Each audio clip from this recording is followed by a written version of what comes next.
Tak, príjemný dobrý deň, volám sa Richard Rau a momentálne sa nachádzame v Baňostela.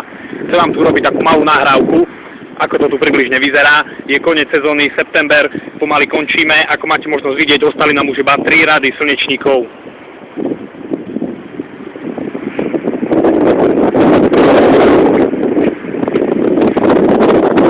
Tak, máte možnosť vidieť, takto sa skúšia slnečníky. Predtým, ako sa uložia na zimný spánok, ich musíme všetky poumývať, vyčistiť.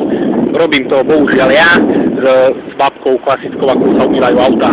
Tak a teraz poďme bližšie k moru. Dúfam, že budete počuť dobre ten zvuk z krásneho burácajúceho mora, ktorý vám chcem nahrať. Tak poďme.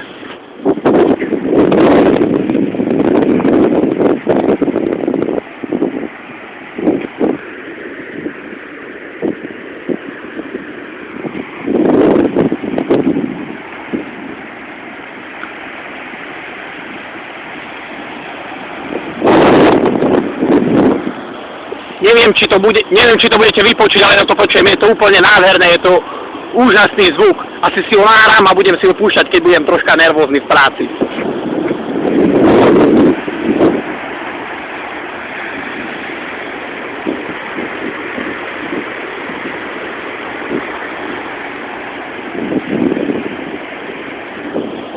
Tam v diaľke máte možnosť vidieť takú maličkú väžu, inakšie je to mrakodráp, ktorý sa tu nachádza, má približne 38 poschodí.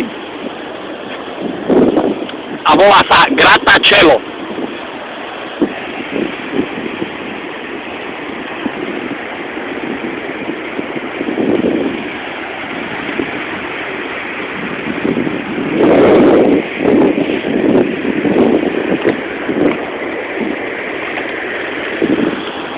Voda je fantastická, je úplne teplá.